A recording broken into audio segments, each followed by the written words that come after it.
کہتے ہیں اتنی دیر میں حضور بھی آ گئے. فرمایا علی سن, سب کے لیے دوسرا نکاح جائز ہے, پر جب تک میری فاطمہ ہے تیرے لیے جائز نہیں. تو نہیں کر سکتا, تیرے لیے جائز نہیں. جناب صدیق اکبر کے لیے رسول پاک نے کہا, میری وجہ سے چھوڑ نہیں سکتے تھے. سیدہ پاک کے لیے فرمایا جب تک میری بیٹی ہے تیرے لیے جائز ہے. ادھر سنو, قرآن مجید نے کہا قل لا اسألکم علیہ اجرا. ہم آیت تبرک کے لیے ہمارے یہاں پڑھی جاتی ہیں اور تبرک کے لیے سنی جاتی ہیں. کائنات کا بہت بڑا ادیب شاعر سارے بندے کٹھے کر لے تو جو 2 لفظ قرآن پاک نے اہل بیت کی شان کے لیے کہہ دیے, صدقے یا رسول اللہ. مقابلہ نہیں ہو سکتا. بات کو سمجھیں. کسی درویش نے کہا تھا اصلاں نال جے نیکی کریے تو نسلاں تاک نہیں بھول دے. کائنات میں اگر پرکھ نہ ہونا کہ کسی نے کسی کی ذات سے پیار کیا ہے تو ابو بکر صدیق نے میرے مصطفیٰ کی ذات سے پیار کیا ہے صلی اللہ علیہ وسلم. حضور کی ذات سے محبت کی. اور کب یاری لگائی؟ نہ ابو بکر صدیق کی عمر 16.5 سال تھی. کتنی؟ اور نبی پاک کی عمر تقریباً 20 سال تھی. مکے میں دوستی لگ گئی. پانی پرن سہیلیاں ترنگا رنگ کڑے, اسی پریا اس دا جانیے جس دا توڑ چڑھے. کہاں دوستی لگائی؟ 16.5 سال کی عمر. آج 1450 سال گزر گئے ہیں. مدینہ منورہ جو جا کے گردن جھکاتا ہے ابو بکر کی یاری کو بھی سلام کر کے جاتا ہے. کیسی دوستی ہے؟ اور ذات کے ساتھ پیار کیا, صفات کے ساتھ نہیں. جب آدمی کا عروج ہوتا ہے تو بڑے یار آ جاتے ہیں, بڑے دوست نکلتے ہیں. وہ کہتے ہیں کیا بات ہے جناب کی, ہم آپ کے ساتھ رہا کرتے تھے. وہ پرانا یارانہ, پرانی دوستی. آپ ہمارے پڑوسی ہیں, 4تھی گلی میں آپ کا گھر ہوتا تھا. کبھی کبھی فلاں دکان پہ ملتے تھے, اکٹھا سودا خریدتے تھے. بڑے لوگ. لیکن دکھ کا وقت, تکلیف کا وقت, ابو بکر صدیق نے حضور سے اس وقت یارانہ لگایا تھا جب کوئی بھی نہ تھا. کوئی بھی نہ تھا. کئی لوگ آئے ہیں, وَرَأَيْتَ النَّاسَ يَدْخُلُونَ فِي دِينِ اللَّهِ أَفْوَاجًا. فوجوں کی فوجیں آئیں, لیکن ابو بکر اس زمانے میں آئے حضور کی ذات سے پیار کر کے, نبی پاک کی شخصیت سے پیار کر کے. 16.5 سال کی عمر میں یارانہ لگایا. حضور بھی تجارت کرتے تھے, جناب صدیق اکبر بھی تجارت کرتے تھے. جب جناب خدیجہ الکبریٰ سے نبی پاک علیہ الصلوۃ والسلام کا نکاح مبارک ہوا تو حضور اسی محلے میں چلے گئے جہاں حضرت خدیجہ کی رہائش تھی. تو اسی محلے میں, جس کو آج شار ابراہیم خلیل کہا جاتا ہے, اسی محلے میں مکہ مکرمہ میں جناب صدیق اکبر کا گھر تھا. پہلے یارانہ تھا, پھر محلہ بھی ایک ہو گیا. شام کو روز ملاقات ہو جاتی, روز. جس دن رسول کائنات صلی اللہ علیہ وسلم پہ وحی کے آثار آنے لگے نا, جناب جبرائیل علیہ السلام تشریف لانے لگے, آثار وحی آنے لگے, تو نبی پاک علیہ السلام تھوڑا تھوڑا پریشان رہنے لگے.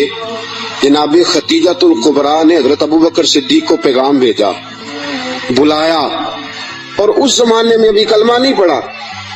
فرمانے لگی آپ کے صاحب, آپ کے دوست ذرا پریشان رہتے ہیں, ان سے پوچھے تو صحیح کیا معاملہ.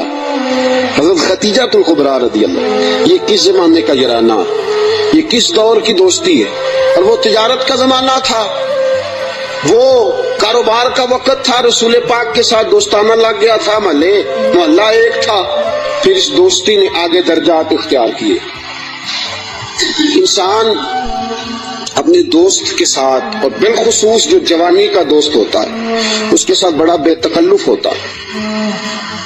اور آپ نے اگر کسی بندے کو پرکھ نہ ہو تو دن رات اس کے ساتھ ٹائم گزارے. رسول کریم صلی اللہ تعالیٰ علیہ وسلم کی بارگاہ میں کسی شخص نے عرض کی, حضور فلاں بندہ بڑا اچھا ہے. فرمایا کبھی تو نے اس کے ساتھ سفر کیا ہے؟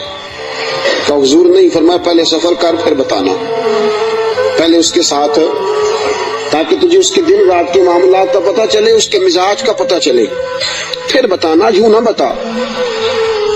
جناب صدیق اکبر رضی اللہ تعالیٰ عنہ نے نبی پاک علیہ الصلوۃ والسلام کو 20 سال کی عمر مبارک سے جانتے تھے, اور حضور علیہ الصلوۃ والسلام نے اعلان نبوت فرمایا 40 سال کی عمر میں. یہ جو 20 سال ان کا درمیان میں یارانہ رہا, دوستانہ رہا, اس پورے عرصے میں انہوں نے نبی پاک علیہ السلام کو اس نگاہ سے نہیں دیکھا کہ یہ نبی ہے. توجہ ہے آپ کی بات کو پرکھیے گا، ذرا غور کیجیے گا. ایک ہوتا ہے بندہ سمجھتا ہے یہ شیخ ہے، یہ پیر ہے، یہ علامہ ہے، یہ مولانا ہے. اب جب اس نگاہ سے وہ پرکھتا ہے، دیکھتا ہے، تو آپ جان سکتے ہیں کہ وہ اس کا تصور ہوتا ہے کہ یہ نیک ہوگا، پرہیزگار ہوگا. بہت ساری ایسی نظریں ہیں جو اس پہ وہ ڈالتا ہی نہیں، تائرانہ نظریں، تنقید کی نظریں ڈالتا ہی نہیں، اس زاویے سے وہ سوچتا ہی نہیں. میرے عزیزو، نبی کریم صلی اللہ علیہ وسلم کو جناب صدیق اکبر نے 20 سال اس نظر سے دیکھا ہی نہیں کہ یہ نبی ہے.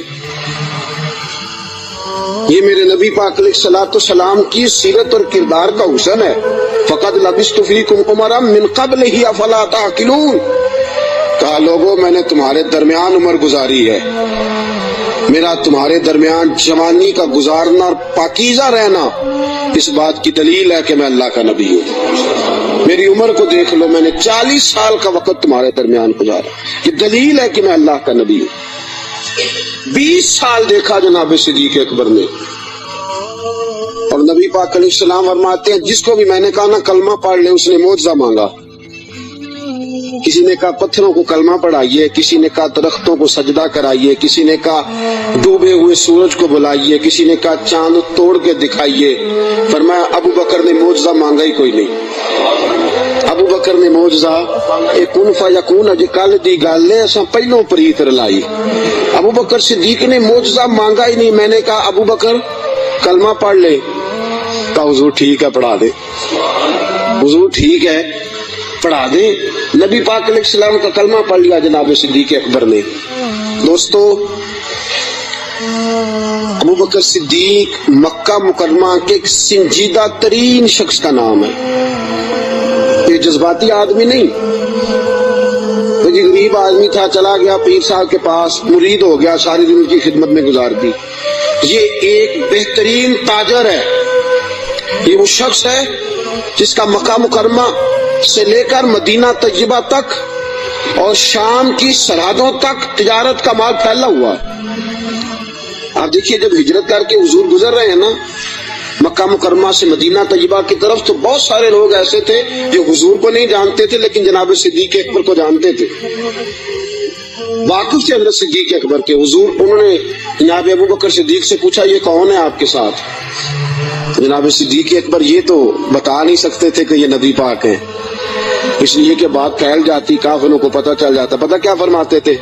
فرماتے تھے یہ میرے راہبر ہیں، یہ مجھے سیدھا رستہ دکھاتے ہیں، یہ مجھے سیدھا رستہ دکھاتے ہیں، یہ میرے راہبر ہیں، میں ان کے پیچھے ہوں، جدھر لے جاتے ہیں میں چلا جاتا ہوں. وہ لوگ یہ سمجھتے کہ شاید ابو بکر کو رستوں کا پتہ، تو کسی ایسے شخص کو ساتھ لیا جسے رستوں کا. یہ ایک بہترین سمجھدار زیرک آدمی ہے، زیرک آدمی اور دانا آدمی ہے. اس نے کلمہ پڑھ لیا. کیا دیکھ کے؟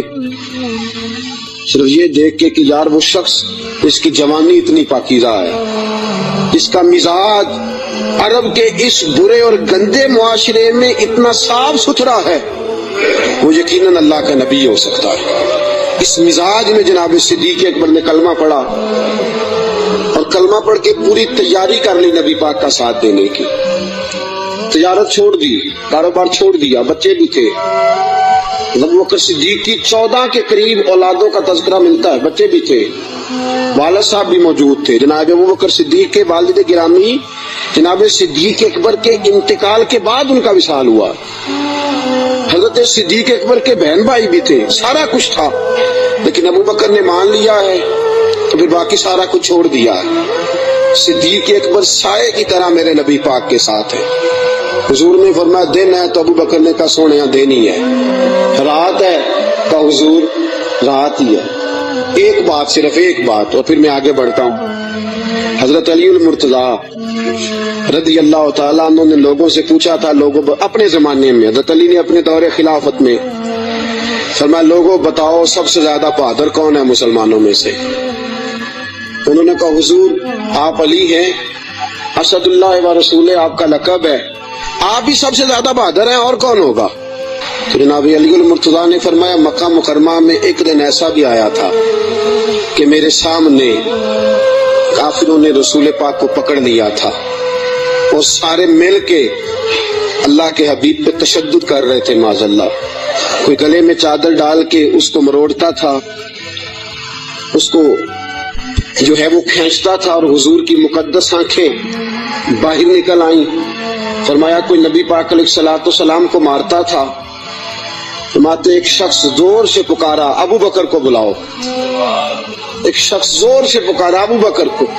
نبی علی المرتضیٰ فرماتے ہیں میری 13-14 سال عمر تھی، میں نے ابو بکر کو آتے دیکھا، نہ سر پہ ٹوپی تھی نہ پیروں میں جوتا تھا. ابو بکر دوڑا ہوا آیا، کافروں کو پکڑ کے ادھر پھینکا ادھر پھینکا، اور فرمایا رسول پاک کے اوپر لیٹ گئے. پھر جتنے ڈنڈے آئے ابو بکر کو لگے، پھر جتنے جوتے آئے ابو بکر کو لگے، پھر جتنے لوگوں نے مکے لگائے وہ ابو بکر کو لگے. فرمایا لوگوں میں تمہیں بتاتا ہوں کہ کائنات میں اگر علی کسی کو بہادر مانتا ہے تو ابو بکر صدیق کو بہادر مانتا ہوں. میں اگر کسی کو بہادر مانتا ہوں تو ابو بکر کو بہادر مانتا ہوں. ساتھیوں یاد رکھو، کرب کے عالم میں، اس دکھ اور دقت اور پریشانی کے عالم میں رسول پاک کے ساتھ تعاون کرنا، ساتھ کھڑے رہنا. اور حضور کا اعتماد پتہ کتنا تھا؟ ہجرت مدینہ کا حکم آ گیا، سارے صحابہ کو حضور نے فرمایا چلے جاؤ. سب کو کہا جاؤ مدینے، چلے گئے. جناب صدیق اکبر کہنے لگے حضور میرے لیے کیا حکم ہے؟ اگر آپ اس فکرے کو سمجھتے تو بڑی گہرائی ہے. بھئی سب کو حکم دے دیا، تیرے لیے کوئی انوکھا ہوگا؟ وجہ ہے آپ کی؟ سب کو چلے جاؤ سارے. ابو بکر پوچھتے ہیں حضور میرے لیے کیا حکم ہے؟ جب سب کو کہہ دیا تو ابو بکر اندر نہیں آیا سب کے، کہا حضور میرے لیے. ابو بکر جانتے تھے باقی سب کا حکم اور ہوتا ہے، ابو بکر کا اور ہوتا ہے. سارے چلے جاؤ. حضور میرے لیے کیا حکم ہے؟ فرمایا تو نے نہیں جانا، تیرے لیے نہیں. حضور میرے لیے نہیں. نبی پاک علیہ السلام نے فرمایا مجھے امید ہے مجھے بھی اجازت مل جائے گی، دونوں اکٹھے جائیں گے، تجھے ساتھ لے کے جانا. بس تیاری شروع ہو گئی. ایک روایت میں 2 اور امام راضی کہتے ہیں نہیں 3 تھی، 3 اونٹنیاں موٹی تازی تیار کر لی. اب دیکھو ڈیوٹی لگ رہی ہے. یہ تاجر آدمی ہے، تاجر گھاٹے کا سودا نہیں کرتے، نقصان کی بات نہیں کرتے. اس شخص نے دیکھی انداز کیا اختیار کیا ہے. حضرت ابو بکر صدیق نے اپنے غلام جناب عامر بن فہیرہ رضی اللہ تعالیٰ عنہ سے کہا تو نے دن بھر بکریاں چرانی ہیں اور جب شام پڑ جائے اندھیرا چھا جائے تو غار ثور کے سامنے بکریاں لے آنی. میں وہاں آؤں گا اور میں اتر کے بکریوں کا دودھ دھو کے لے جاؤں گا اور حضور کو پلا دوں گا. یہ غلام کی ڈیوٹی لگ گئی. اپنے بیٹے عبداللہ بن ابو بکر سے کہا کہ تو دن بھر کافروں کی سرگرمیوں کا خیال رکھے گا اور شام کو آ کے مجھے خبر کرے گا کہ ان کا نیا منصوبہ کیا ہے. اپنی بیٹی حضرت اسماء بنت ابی بکر سے فرمایا بیٹی ڈیلی تازہ کھانا پکا کے لانا، تازہ کھانا، اور دیکھنا شام کو کھانا لائے تو اتنا لانا کہ صبح بھی کھا سکے. ابو بکر صدیق رضی اللہ تعالیٰ عنہ کے پاس 40,000 دینار تھے گھر میں پڑے ہوئے. والد صاحب نابینا تھے. ابو بکر صدیق نے 40,000 دینار تھیلے میں ڈالے، اس جگہ چھوٹے چھوٹے پتھر رکھے، اوپر کپڑا ڈالا اور فرمایا بیٹی اگر ابا جی پوچھے نا پیسے تو نہیں لے گیا ابو بکر، تو ان کا ہاتھ پکڑ کے کپڑے کو لگا دینا، وہ سمجھیں گے پیسے ادھر ہی ہے. لہذا سارا کچھ تیار کر کے صدیق اکبر اب تیار ہیں. کب بلاوا آتا ہے؟ سیدہ طیبہ طاہرہ حضرت عائشہ صدیقہ فرماتی ہیں ابو بکر کے گھر کو یہ شان حاصل تھی کہ رسول پاک دن میں 2 مرتبہ ابو بکر کے گھر آیا کرتے تھے. صبح بھی آتے تھے، شام بھی آتے تھے، 2 مرتبہ دن میں تشریف لاتے تھے. فرماتی ہیں رات کا وقت ہے، میرے والد گرامی کو حضور نے کہہ دیا ہے، ادھر سارے کافروں نے نبی پاک علیہ السلام کا مکان محاصرہ کر لیا ہے. حضور گھر سے نکلے، ابو بکر کے دروازے پہ دستک دینے لگے، ہاتھ رکھا دروازہ کھل گیا. ہاتھ آدھی رات کا وقت ہے، ہاتھ رکھا دستک دینے کے لیے دروازہ کھل گیا. دروازہ کھلا تو ابو بکر دروازے کے پیچھے کھڑے ہیں. حضور نے فرمایا تو سویا نہیں، تو جاگ رہا ہے؟ کیا سونے جس دن آپ نے فرمایا تھا نا جانا ہے، ساری رات ہی دروازے پہ کھڑا رہتا ہوں۔ سونا کس کو یاد ہے؟ سونا مرنے کے بعد بھی میری آنکھیں کھلی رہی، مرنے کے بعد بھی میری آنکھیں کھلی رہی، مجھے عادت جو پڑ گئی تھی تیرے انتظار کی، کہ یا رسول اللہ جس دن فرمایا تھا جانا ہے، ساری رات دروازہ کھول کے انتظار کرتا ہوں، سونا جب بھی آئے گا فوراً نکلیں گے۔ رسول پاک علیہ الصلوۃ والسلام نے فرمایا میرے پاس جبریل آئے اور عرض کرنے لگے حضور آپ کو اجازت ہے ہجرت کر سکتے ہیں؟ تو میں نے کہا میرے ساتھ کون جائے گا؟ جناب جبریل کہنے لگے رب فرماتا ہے ابو بکر کو ساتھ لے جانا۔ ابو بکر صدیق کو ساتھ نکلے۔ اب ایک شخص تھا عبداللہ بن اریت اس کا نام تھا۔ جناب صدیق اکبر چونکہ رستہ وہ اختیار کرنا تھا مدینے جانے کے لیے کہ جو عام رستہ نہیں جس سے سب لوگ جاتے تھے اس رستے نہیں جانا تھا، رستے میں آبادیاں تھی، گاؤں تھے، ایسا نہ ہو کہ کفار کو پتہ چل جائے، الگ رستہ اختیار کر۔ ایک شخص حضرت صدیق اکبر نے کچھ پیسوں پر ساتھ لیا، جو بندہ رستہ ایک الگ رستہ اختیار کرنا تھا تو وہ رستہ بتلائے۔ اور اعلیٰ حضرت رحمت اللہ علیہ لکھا ہے کہ جس رستے سے روٹین میں لوگ جاتے ہیں وہ رستہ اختیار نہیں فرمایا۔ جب نکلے نا گھر سے غار ثور تک، اس وقت اونٹنی پہ نہیں بیٹھے، آپ نے عبداللہ نامی شخص کو کہا کہ تو 3 دن کے بعد یہ اونٹنیاں لے کے غار کی دوسری سائڈ پہ پہنچ جانا۔ 3 دن کے لیے جب گئے ہیں، رات کو تو پیدل گئے ہیں، نکلے غار ثور کی طرف، نبی پاک ساتھ ہے، ساری رات کی نیند ہے، حضور کا جسم مبارک نازک ہے۔ غار ثور تک جاتے ہی تھک گئے رسول پاک علیہ السلام، بظاہر تھک گئے، عمر بھی زیادہ نہیں، ابو بکر صدیق 2-2.5 سال تو چھوٹے ہیں صرف۔ رسول پاک صلی اللہ علیہ وسلم غار ثور پہ جانا ہے، اللہ آپ سب کو مکے لے جائے، آمین تو کہہ دو، اللہ آپ کو مکے لے جائے، لے جائے اللہ تبارک و تعالیٰ آپ کو، تو پھر آپ غار ثور پہ بھی جائیں۔ ویسے مجھے ایک شخص ملا ہے مکے میں جو کہتا ہے مجھے 18 سال ہو گئے میں اوپر نہیں گیا، ڈر لگتا ہے۔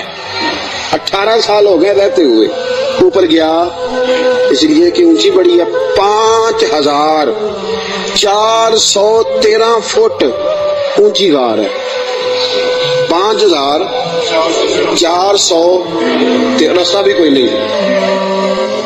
اور یہ وہ غار ہے جس کا اللہ نے قرآن میں ذکر فرمایا ہے، اذ ہما فی الغار، جب وہ دونوں غار میں تھے۔ اور وہاں اتنے سیانے پڑھے لکھے مولوی رہتے ہیں، جس غار کا اللہ نے قرآن میں ذکر کیا کہتے اوپر نہ جانا۔ بھئی اللہ نے قرآن میں ذکر کر دیا، اسے دیکھنے نہ جائیں، کیا خیال ہے؟ تو اوپر نہ جانا۔ نبی پاک تو کام کے لیے گئے تھے، تمہیں کیا کام ہے؟ تو ہم نے کہا ہم کام تو پوچھتے نہیں، ہم نے نہ کبھی قطرے پہ غور کیا اور نہ دریا دیکھا، بس جہاں تیری جھلک دیکھی وہیں ڈوب گئے۔ اب 5413 فٹ اونچی غار ہے، رستہ آج بھی صحیح نہیں، بندہ چڑھ سکتا؟ تسی کدوں آکھنا نہیں، جڑے چڑھے انہوں نے پوچھو بندہ کی ہے۔ 5413 فٹ اونچی غار ہے، رستہ آج بھی ٹھیک ہے، حالانکہ بڑا بن گیا، بڑا بنایا لوگوں نے، کوشش کر کے ہمت کر کے بنایا ہے، لیکن آج بھی رستہ ٹھیک ہے۔ اس دور میں کیسا ہوگا؟ اور ایک بات میں آپ کو پہلے بتا چکا کہ وہ رستہ اختیار بھی نہیں کرنا غار پہ جانے کے لیے جو روٹین میں لوگ استعمال کرتے ہیں، الگ رستے سے جانا ہے، وہ رستہ تو استعمال ہی نہیں کرنا۔ اب تھوڑا سا رستہ چڑھے، الگ رستہ ہے، غار ثور پہ چڑھنا ہے۔ ابو بکر صدیق فرماتے ہیں اچانک میری نظر پڑی تو حضور کے مقدس قدموں سے خون بہ رہا تھا، اچانک نظر پڑی۔ بڑے بڑے پہلوان لوگ میں نے دیکھے ہیں، نصیبوں والے، جو ویل چیئر پہ اپنے ابا جی کو سارا حج کرا دیتے، بڑے نصیبوں والے، ویل چیئر پہ پیچھے سے دھکا لگا کے اپنے والد کو والدہ کو حج سارا کرا، مینا، مزدلفہ، عرفات، صفا، مروہ، سارا کچھ کرا دیتے۔ اور عمرے میں بھی دیکھے ابا جی کو اماں جی کو بٹھایا ہے ویل چیئر پہ اور طواف کرا رہے ہیں، صفا مروہ، بڑے نصیبوں والے بچے ہوتے ہیں جو ایسا کرتے ہیں۔ لیکن آج تک میں نے سنا نہیں کہ کوئی بندہ اپنے ابا جی کو یا اپنی اماں کو کندھوں پہ بٹھا کے غار ثور پہ بھی لے گیا ہو، میں نے سنا, میری رعایت نہ کرنا, اگر آپ نے سنا تو مجھے بتا دے کہ کوئی جوان پہلوان اپنی اماں جی کو یا اپنے ابا جی کو کندھوں پہ بٹھا کے غار ثور لے گیا ہو, سنا ہے آپ نے کبھی؟ نہیں. پکی بات ہے. فرماتے ہیں میں نے دیکھا کہ نبی پاک علیہ السلام کے مقدس قدموں سے خون بہ رہا ہے. میں نے ہاتھ باندھے, میں نے کہا سونے ایک عرض کروں. حضور علیہ الصلوۃ والسلام نے کہا کہو. کہ یا رسول اللہ مہربانی فرمائے میرے کندھوں پہ سوار ہو جائیں. فرماتے ہیں رسول پاک صلی اللہ تعالی وسلم میرے کندھوں پہ چڑھ گئے. اب پیچھے خوف تھا کہ کافر نہ آ جائیں. حضور کو تو نہیں تھا, ابو بکر صدیق کو بھی اپنی ذات کا نہیں تھا, نبی پاک کا خوف تھا کہ کہیں کافر کوئی حضور کی بے ادبی نہ کر جائیں. نبی پاک علیہ السلام کو کندھوں پہ بٹھایا. رسول پاک علیہ السلام نے دونوں بازو ان کے گلے میں ڈالے, ٹانگوں مبارک کے پیچھے سے جناب صدیق اکبر نے ہاتھ ڈالے. اعلیٰ حضرت فرماتے آرام آرام سے نہیں, سانس لے لے کے نہیں, سکون سے نہیں. ابو بکر نے ایک قدم اٹھایا ہے تو سانس پھر غار ثور پہ جا کے لیا, غار ثور پہ جا کے. اور چڑھتے کس طرح ہیں؟ ایڑیاں زمین پہ نہیں رکھتے, صرف پنجے رکھتے. اس طرح تیزی کے ساتھ, کہیں پیچھے کوئی آ نہ جائے, فٹافٹ تیزی کے ساتھ. پورا پیر نہیں جماتے. ابو بکر پورا پیر کیوں نہیں جماتے؟ کہا اگر پنجہ پورا لگ گیا تو کافر پہچان جائیں گے قدموں کے نشانوں کی وجہ سے. پورا پنجہ اور تیزی کے ساتھ. تیزی میاں محمد بخش صاحب عارف کھڑی رحمت اللہ علیہ فرماتے ہیں ویکھو پباں پار قدم نہیں جے لاؤندا, پباں پار پورا قدم نہیں جے لاؤندا, پباں پار قدم نہیں لاؤندا تے سور پہاڑ تے چڑھیا جاندا. پباں پار قدم نہیں لاؤندا, سور پہاڑ تے چڑھیا او پیا جاندا جی یار نبی دا. تیز تیز جا رہے تھے نا تو بزرگوں نے اس کی منظر کشی کی, تیزی سے بات کی. او پیا پباں پار قدم نہیں جے لاؤندا, سور پہاڑ تے چڑھیا جاندا اے او پیا جاندا جی یار نبی دا. پباں پار قدم نہیں لاندا, سور پہاڑ تے چڑھیا جاندا او پیا جاندا تے یار نبی دا. اے اصلی دلدار نبی دا, اے اصلی دلدار. اب غار ثور پہ پہنچ گئے, بس ٹھیک ہے, سانس لینا چاہیے, آرام کرنا چاہیے. حضور کو بٹھایا, 4 چادریں ہیں صدیق اکبر کے پاس. ایک چادر ہے گلے کے اندر رکھی, 2 چادریں سینہ بند کے طور پہ باندھی, چوتھی پگڑی ہے سر پہ. جناب صدیق اکبر نے چادر کھولی, نبی پاک کے نیچے بچھائی. کا حضور آپ بیٹھے, میں ذرا اندر جا کے دیکھ لوں غار میں کچھ ہو ہی نہ. امام فخر الدین رازی فرماتے ہیں غار ثور میں 70 سوراخ تھے. کتنے؟ ماجرا کیا تھا؟ ماجرا یہ تھا کہ جناب عیسیٰ علیہ السلام اپنی امتیوں کو تبلیغ فرما رہے تھے. تو جناب عیسیٰ علیہ السلام نے فرمایا کہ آخری جو پیغمبر آئیں گے بڑی شان والے ہوں گے, بڑی عظمت والے ہوں گے, جو ان کو ایک نظر دیکھ لے گا ایمان کی حالت میں, اللہ اس پر بھی جہنم حرام فرما دے گا. ایک بار جو ایمان کی حالت میں دیکھ لے گا, دوزخ کی آگ سے بچ گیا, خاتمہ بالخیر ہو گیا تو بچ گیا. ایک سانپ بھی تقریر سن رہا تھا. کون؟ سانپ بھی تقریر سن رہا تھا. لوگ چلے گئے تو سانپ اللہ کے نبی کے پاس آ گیا, کہنے لگا حضرت جی انہوں نے کب آنا ہے؟ اس پیغمبر نے, حضرت عیسیٰ علیہ السلام نے فرمایا میرے جانے کے 600 سال بعد. کہنے لگا کہاں آئیں گے, کہاں رکیں گے, کہاں ٹھہریں گے, میں نے زیارت کرنی ہے. آپ نے فرمایا 600 سال کون انتظار کرتا ہے؟ کہا حضور دل میں محبت آ گئی ہے, آپ مجھے بس بتا دیں سونے کا رستہ کون سا ہے, راہ کون سی ہے. انتظار کرنا اور انتظار کے اندر اپنے آپ کو زندہ رکھنا اللہ کے فضل سے یہ میرا کام ہے, آپ مجھے بتائیں. حضرت عیسیٰ علیہ السلام نے فرمایا وہ مکے میں آئیں گے, ہجرت کر کے مدینے جائیں گے. مجھے اللہ تبارک و تعالیٰ کے لوح محفوظ سے پتا چلا ہے کہ ایک غار ہے, غار ثور, جس میں 3 دن اور 3 راتیں وہ قیام کریں گے. کہنے لگا سونیا بس مجھے رستہ بتا دے, وہی میں ڈیرا لگا لیتا ہوں جا کے. وہ 600 سال پہلے آ گیا. جب وہ غار ثور میں پہنچا, اس نے سوچا کہ غار ثور میں آ گیا ہوں تو اس میں حضور تشریف لائیں گے تو نبی پاک بیٹھیں گے بھی, آرام بھی کریں گے, لیٹیں گے بھی. میں اتنے سوراخ بنا لیتا ہوں کہ اگر 10 15 20 30 بند بھی ہو گئے تو کوئی نہ کوئی تو کھلا رہے گا ہی نا. تو میں باہر آ کے زیارت کر لوں گا، کرنی تو زیارت ہے۔ اس نے 2 4 10 سوراخ نہیں کیے، پورے 70 کیے، 70 کیے۔ اب وہ اس کا اپنا عشق تھا، اور یہ جو اندر بند کرنے گیا اس کا اپنا عشق تھا۔ اس نے 70 سوراخ کیے کہ چلو کوئی تو کھلا رہے گا نا۔ ابو بکر صدیق نے کہا باری میری ہے دیکھنے کی، کسی اور کو موقع مل ہی نہیں سکتا۔ جناب صدیق اکبر رضی اللہ تعالیٰ عنہ نے سارے کپڑے پھاڑ دیے اپنے، ساری چادریں، ساری پگڑیاں، 69 امام راضی کہتے ہیں 69 سوراخ بند کر دیے، کپڑا ہی ختم ہو گیا، 70 کے لیے کپڑا بچا۔ اور فرماتے ہیں حال یہ تھا کہ آپ جو سوراخ بند کرتے سانپ دوسری طرف بھاگ جاتا، ادھر سے بھی بند کر دیتے، تیسری طرف بھاگ جاتا، ادھر سے بھی بند کر دیتے، 69 سوراخ بند۔ 70ویں سوراخ کی باری آئی، ابو بکر صدیق نے کہا حضور آ جائیں۔ نبی پاک اندر تشریف لے آئے۔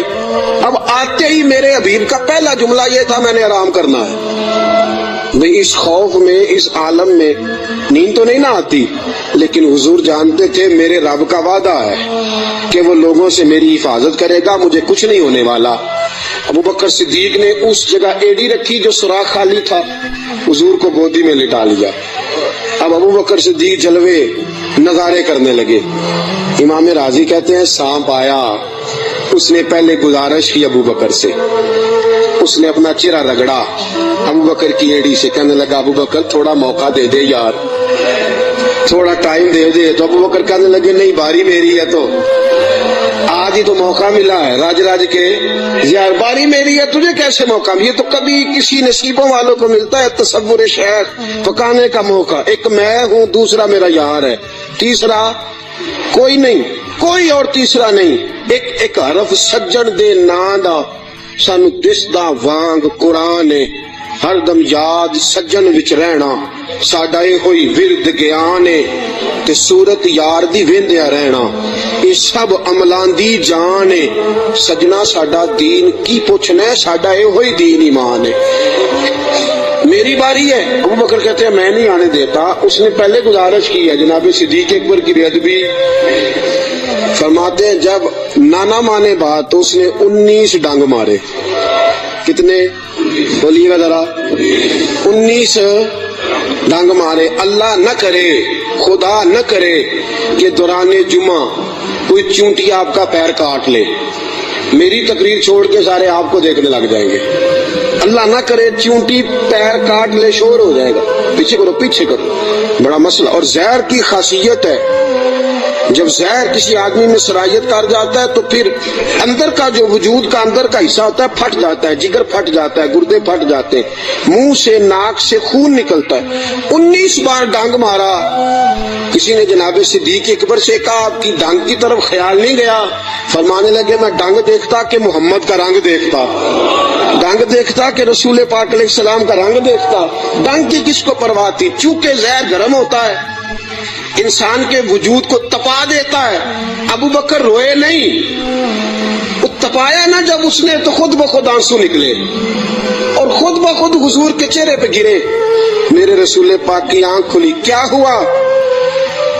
تو آپ کو کوئی چیز ابھی یہاں آ کے کاٹتی ہے، میں پوچھتا ہوں جی کیا ہوا تو آپ کیا کہیں گے؟ حضرت علامہ مولانا فلاں فلاں فلاں فلاں صاحب مجھے جناب چیونٹی نے کاٹ لیا۔ یہ تو نہیں نا بندہ کہتا بھئی یہاں آپ کو سانپ نے کاٹا ہے، تو آپ تو کہیں گے سانپ سانپ سانپ، مولانا بیٹھے ہوں یا مفتی بیٹھے ہوں مجھے تو سانپ لڑ گیا ہے۔ نبی پاک صلی اللہ تعالی علیہ وسلم نے فرمایا ابو بکر کیا ہوا؟ چاہیے تھا نا جناب صدیق اکبر کہتے کہ سانپ نے کاٹ لیا، حضور سانپ آ گیا، سانپ نے زخم کیا ہے، کیوں نہیں فرمایا؟ حالانکہ ایمرجنسی جب لگتی ہے تو القابات کا خیال نہیں رہتا، لوگ تو آداب کا خیال نہیں رکھتے، دوڑ نکلتے بھاگ جاتے ہیں، پریشانی کے عالم میں یاد نہیں رہتا سامنے کون ہے، ادھر کون ہے، دائیں بائیں کون ہے۔ حضور نے فرمایا کیا ہوا؟ تو ابو بکر صدیق کہنے لگے فدا کا روحی و قلبی یا رسول اللہ، سونیا میرا دل بھی قربان ہے، میری روح بھی آپ پہ قربان ہے۔ پھر فرماتے ہیں فدا کا ابی و امی یا رسول اللہ، حضور میری ماں بھی آپ کے قدموں پہ قربان۔ میرا باپ کی آپ کے قدموں پہ قربان. حضور نے فرمایا ہوا کیا ہے؟ کہا حضور کچھ بھی نہیں، ذرا سانپ نے کاٹ لیا ہے. سانپ نے ذرا پہلے 2 بار حضور آپ پہ میری جان قربان، میرا دل قربان، حضور میری ماں قربان، میرا باپ قربان. ہوا کیا؟ حضور سانپ نے.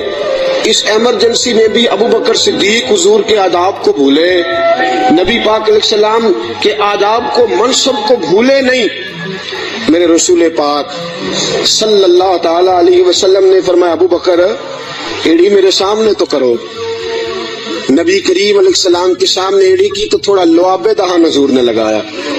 ابو بکر صدیق فرماتے اس گرمی کے موسم میں مصطفیٰ کا لعاب لگا، 19 بار ڈنگ کا پتہ بھی نہیں چلا تھا. لعاب دہن نے پورے وجود میں ٹھنڈ پیدا کر دی، پورے وجود میں ٹھنڈک پیدا ہو گئی.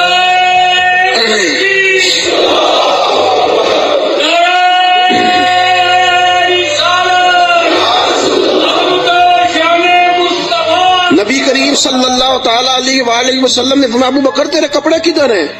کہا سونیا 3-4 لے کے آیا تھا، سارے ٹکڑے ٹکڑے کر کے میں نے لگا دیے. میرے حبیب پاک نے ہاتھ اٹھائے اور دعا کیا دی. کہا اے اللہ جس طرح میں اور ابو بکر غار میں کٹھے ہیں ہمیں جنت میں بھی کٹھا ہی رکھنا. یا اللہ جس طرح ہم غار میں کٹھے ہیں جنت میں بھی کٹھا ہی رکھنا. میرے رسول پاک علیہ السلام نے. اب دیکھیے اگلا منظر کیا ہے. شام کو بیٹی کھانا پہنچاتی ہے، غار ثور پہ چڑھ کے جاتی ہے بچی. ابو بکر صدیق کا بیٹا روز خدمت کرتا ہے، سارا خاندان ابو بکر نے اسی کام پہ لگا دیا، پیسے بھی سارے لگا دیے. دنیا کہتی ہے کائنات میں ابو بکر کیوں ہوتی ہے؟ دوستو ابو بکر نے حد کر دی.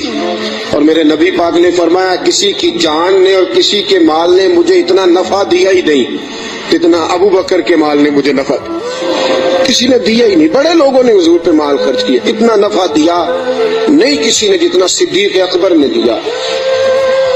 ایک صحابی کہتے ہیں یہ حدیث بخاری میں بھی موجود ہے، دیگر کتب میں ذرا تفصیل سے موجود ہے. حضرت ابو بکر صدیق سے ایک دن کہنے لگے ذرا غار ثور تک تو بات ٹھیک ہے، اور یہ پتہ ہے خدمت کا موقع انہیں کتنے دن ملا ہے؟ 3 دن اور 3 راتیں. ابو بکر حضور کو کھانا بھی کھلاتے، نبی پاک صلی اللہ تعالی وسلم کے سر مبارک میں تیل بھی لگاتے، رسول پاک علیہ الصلوۃ والسلام کو اپنی گود میں سلاتے بھی. نبی پاک علیہ السلام کا 3 دن اور 3 راتیں. پوری دنیا میں کسی نبی کے کسی امتی کو یہ اعزاز حاصل نہیں ہوا کہ نبی اور امتی غار میں ہو تو اللہ کہے تم دونوں اکیلے نہیں، ان اللہ معنا، میں بھی تمہارے ساتھ ہوں، میں بھی تمہارے. اللہ بھی ان کے حضور نے فرمایا ابو بکر کا غم نہ کر، اللہ بھی ہمارے ساتھ. 3 دن اور 3 راتیں یہ قرب خاص نبی پاک علیہ السلام کے ساتھ، خاص قرب تنہائی میں نبی پاک علیہ الصلوۃ والسلام کی خدمتیں جناب صدیق اکبر رضی اللہ تعالیٰ عنہ کو میسر آئیں. میرے دوستو صحابہ نے کہا اے ابو بکر غار سے باہر کی بھی کوئی بات بتاؤ. غار میں تو آپ نے مزے لوٹے، بڑی موج کی، حضور کی بڑی خدمت کی، بڑی جم کے زیارت کی، کوئی بات بھی بتاؤ. تو فرمایا غار سے نکلے، اونٹنیوں پہ بیٹھے تو ایک دن حضور تھک گئے، گرمی بڑی سخت تھی. مکہ مکرمہ سے مدینہ منورہ سے مکہ مکرمہ کا درمیانی فاصلہ، اعلیٰ قسم کی اے سی والی بس پہ بیٹھ کے جائیں تو 4-5 گھنٹے لگ جاتے ہیں. ٹھیک ہے نا جی، 4-5 گھنٹے بھی لگتے ہیں. درمیان میں کھڑا کر کے وہ روٹی بھی کھانے کا موقع دیتے ہیں، سارا کچھ کرتے ہیں، لیکن بندے پھر بھی جا کے تھک ہی جاتے ہیں. کہتے ہیں حد ہو گئی ہے جی، کتنا ٹائم رہ گیا ہے، کتنے گھنٹے ہو گئے، پوچھ کے تھک جاتے ہیں. میرے نبی پاک علیہ الصلوۃ والسلام اونٹنی پہ سوار ہے، تیز دھوپ کا منظر ہے. جناب صدیق اکبر فرماتے کہ مقام پہ شدید تھکاوٹ محسوس ہوئی تو میں نے عرض کی یا رسول اللہ صلی اللہ علیہ وسلم اگر مہربانی فرمائیں تو تھوڑا آرام نہیں کر لیتے؟ اچھا یہ بھی تھے نا، چاہیے تھا نا دونوں آرام کرتے. فرماتے ہیں نبی پاک علیہ السلام نے فرمایا جیسے تم کہو. میں جلدی سے گیا، مجھے ایک پہاڑ نظر آیا، اس پہاڑ کے نیچے پہاڑ کا تھوڑا سا سایہ تھا. فرماتے ہیں میں نے جلدی سے وہاں سے کنکر وغیرہ ہٹائے، اپنا کپڑا بچھایا اور حضور کو عرض کی یا رسول اللہ یہاں تشریف رکھے. نبی پاک وہاں بیٹھ گئے. جناب صدیق اکبر رضی اللہ تعالیٰ عنہ فرماتے ہیں میں جلدی سے اٹھا، ایک بڑا پیالہ تھا ایک چھوٹا پیالہ تھا، دور مجھے ایک چرواہا بکریاں چراتا نظر آیا، میں اس کے پاس گیا، میں نے کہا یار بکریاں تیری اپنی ہیں یا کسی کا، تو چرواہا ہے؟ اس نے کہا نہیں میری اپنی بکریاں ہیں۔ میں نے کہا ایک بکری کا دودھ میں تجھ سے خریدنا چاہتا ہوں۔ اس نے کہا ٹھیک ہے لے لو۔ فرماتے ہیں میں جلدی سے گیا، اس کو پیسے دے کے نکلا، تو کہنے لگا کدھر جا رہے ہو؟ میں نے کہا ابھی بتاتا ہوں۔ بڑے برتن میں پانی لایا، میں نے کہا میں نے مصطفیٰ کے لیے لنگر لے کے جانا ہے، یہ پانی لے لے، ہاتھ بھی دھو لے اور بکری کے تھن بھی دھو لے۔ پہلے ہاتھ بھی دھو، بکری کے تھن بھی دھو، سفر ہے تو کیا ہوا، مشقت کا معاملہ ہے تو کیا ہوا؟ میں اپنے شیخ کے آداب بھول سکتا؟ میں نبی پاک صلی اللہ تعالی وسلم کے آداب بھول سکتا؟ آداب پورے سارا انجام دیے جائیں گے۔ محبوب کریم صلی اللہ تعالی علیہ وسلم کے لیے دودھ لایا، فرماتے ہیں دودھ لے کے آ گیا، جب پہنچا تو اللہ کے حبیب سو گئے تھے۔ اب حضور آرام فرمائے، میں نے تھوڑا سا اس میں ٹھنڈا پانی ڈالا، دودھ کو ٹھنڈا کر لیا۔ فرماتے ہیں دودھ کا پیالہ لے کے حضور علیہ السلام کے سرانے والی سائڈ پہ بیٹھ گیا، میں نے کہا جگانا نہیں، سونا جب اٹھے گا تب بھی پیش کر دوں گا۔ یاد رکھیں سفر میں انسان پریشان ہو جاتا ہے، روایت میں آتا ہے سفر عذاب کا ٹکڑا ہے، دقت ہو جاتی ہے، انسان بھول جاتا ہے اپنا آپ بھی، لیکن جناب صدیق اکبر نبی پاک کے آداب کو بھولے؟ بھئی آپ بھی تو تھکے ہوئے ہیں، آپ بھی تو ساتھ بیدار ہیں، آپ بھی تو سارا کچھ کر رہے ہیں، لیکن ابو بکر صدیق رضی اللہ تعالیٰ عنہ دودھ کا پیالہ لے کے سرانے بیٹھے رہے۔ اپنی مرضی سے میرے مصطفیٰ کی آنکھ کھلی، رسول پاک نے مسکرا کے دیکھا تو ابو بکر صدیق نے دودھ کا پیالہ پیش کیا۔ جب رسول پاک نے ٹھنڈا ٹھنڈا دودھ پیا، ابو بکر تیرے نصیبوں پہ قربان جائیں، اعلیٰ حضرت فرماتے ہیں حضور نے بچا ہوا دودھ ابو بکر کو عطا فرمایا۔ جناب صدیق اکبر نے دودھ پیا، یہی کافی نہیں تھا انعام؟ اتنا حضور کا جھوٹا کسی کو مل جائے تو یہی انعام کافی نہیں تھا؟ جب ابو بکر دودھ پی چکے تو میرے نبی پاک کی آنکھوں میں آنسو آ گئے، حضور رو پڑے، اور رسول پاک نے فرمایا اے اللہ، اے میرے مولا، تو ابو بکر کی نیکیاں دیکھ رہا ہے نا، اس کو بدلہ بھی قیامت کے دن تو ہی عطا فرمائے گا، تو ہی عطا کرے گا صبح قیامت اس کو بدلہ۔ عزیزو، جناب صدیق اکبر نے ہر موڑ پر تنہائی کے حضور کی ذات سے محبت کی ہے۔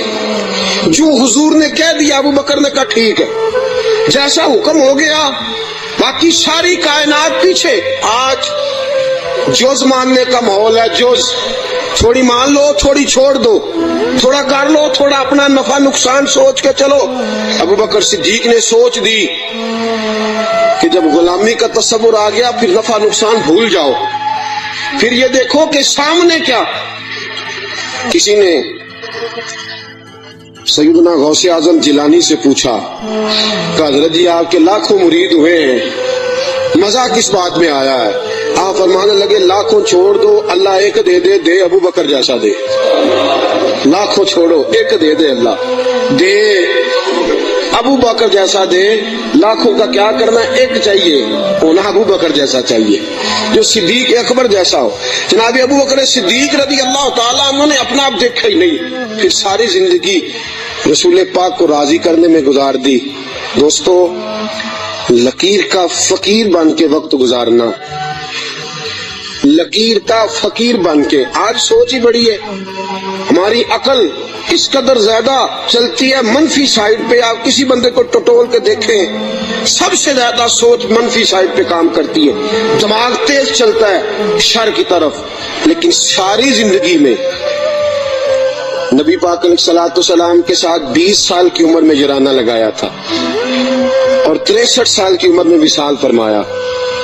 جناب ابو بکر صدیق رضی اللہ تعالیٰ عنہ کا یہ 43 سالہ جرانہ، 40 اور 3 43 سالہ جرانہ جناب صدیق اکبر کا، ساری زندگی حضور، اور بعد از وصال ظاہری بھی نبی پاک کے ساتھ جرانہ نہیں توڑا۔ ایک دن حضرت عائشہ صدیقہ سے کہنے لگے حضور کے اور حضرت المستدرک صحیح مستدرک میں حضرت عبداللہ ابن عمر موجود تھے